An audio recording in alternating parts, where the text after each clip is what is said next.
Hey, this is Mike, Ambassador Bruni here, and I'm very excited to be here with you because I shared with you the 2-minute speech that I did at WDS. Now I want to give you a little bit more behind the scenes. I got a lot of congratulations, a lot of praise. I even had some lady come up and kiss my hand. A little different, but hey, I'm open, right? This is world domination. We got to be open to things. But here's the real deal. Presentations, whether it be delivering and creating it, the one important thing to note, I had 2 minutes to deliver, 120 seconds to deliver, and it's gone. Poof. For me, I enjoy the process of presentation creation, speech creation, and it's something I really take for granted, right? Where I go, anyone can do this, but it's one of those things that it takes practice, it takes time, and I really enjoy the process. So I want to let you in behind the scenes what happened. First and foremost, you got to say yes to the opportunity. I had bow ties that were launching on July 5th. July 5th is also my wedding anniversary, which was my 8th wedding anniversary. That evening, I was flying to WDS. I already got accepted, thank you to the crowd and your votes, to conduct a workshop, The New Art of Conference Networking, hashtags to homies. And then this email came up, boop, hey, we're having this, 2-minute spots where people can talk about what they're working on. I said yes before I really know exactly what I was going to do. So you got to say yes. That's number one. Number two now, juggling all these different things. I said, okay, I'm going to I can't even say the word compartmentalize. I was going to break everything up into different compartments, right? But then what I realized was it's not how I work. I needed to jump from thing to thing. I was sitting at this desk here, and ideas started coming to mind for the 2-minute speech, and then I just jumped up, went into our half bathroom that's right here, and I started writing.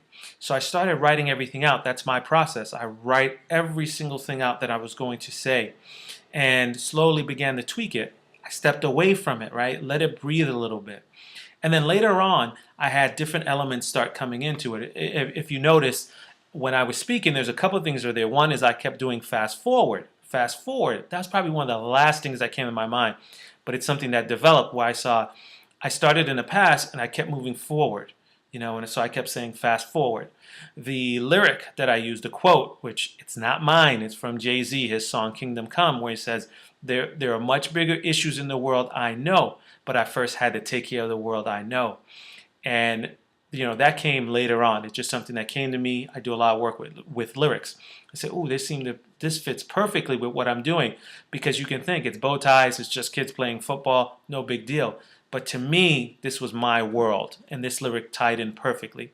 So I took that and I added it in. I had it up top, and then I decided at the end to add it for more dramatic flair, if you will, is there are much bigger issues in the world, I know, but I first had to take care of the world, I know.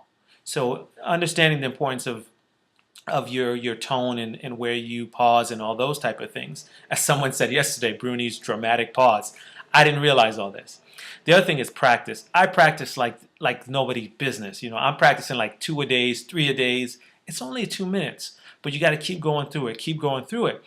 So, and I practice in different places, and I got to give credit for this technique to Cheryl Dolan, who runs an excellent program called Platinum Presence, and it's all about how you show up in different cases. So she's been a great resource to me, and it's understanding that you practice in different places. If I just stayed here and I practiced right in this chair, I'd probably be great at practicing in this chair.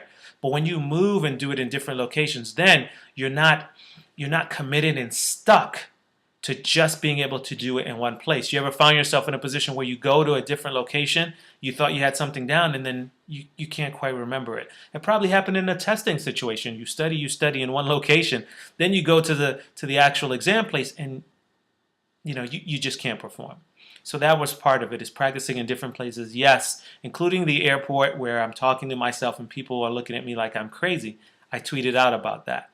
So the other thing there is within the practice, it's also practicing like you play, right? Back when I was when I ran track in college, there was this whole thing. How do you be fast? How do you get faster? You run faster. You practice fast, you run fast. And that's the same thing with speech. You can't put stuff on paper. You can't just talk low like this and practice it this way. There are much bigger issues in the world, I know. Because when it's time to perform, that's not how you're going to perform. So you have to really put yourself in that situation of what's the situation going to be like? What's it really going to be like? So I started practicing out loud in my hotel room, the same volume that I knew I would be using when I was on that stage. Also, the next thing that's so important, you hear people talk about visualization and, oh, imagine yourself. What I did is I knew the 2-minute speech was on Sunday. So on Saturday, I sat in different locations and I took the crowd in. I looked around. So now I took a mental snapshot of what it looks like with the place at full capacity. So when I'm back in my hotel room, I'm closing my eyes now and I'm practicing. Practicing with my eyes closed. And it's not because, hey, I'm blindfolded, because that doesn't matter. What matters is with my eyes closed, what I'm envisioning is 1,000 people in front of me. Because if I mess up then, I'm getting it out my system, right? So I knew it didn't matter how many people were in front of me. I did it already. By the time you actually saw me perform, it was already I've already done it tons of times, right? By the time you already saw me perform, I've already done it.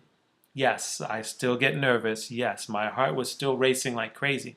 But similar to what Josh Kaufman taught us, he spoke about skill acquisition. It's practicing something so it becomes mechanical, right? I've created different stories and how they connect to each other, how the different parts of my stories connect to each other, and I get that down.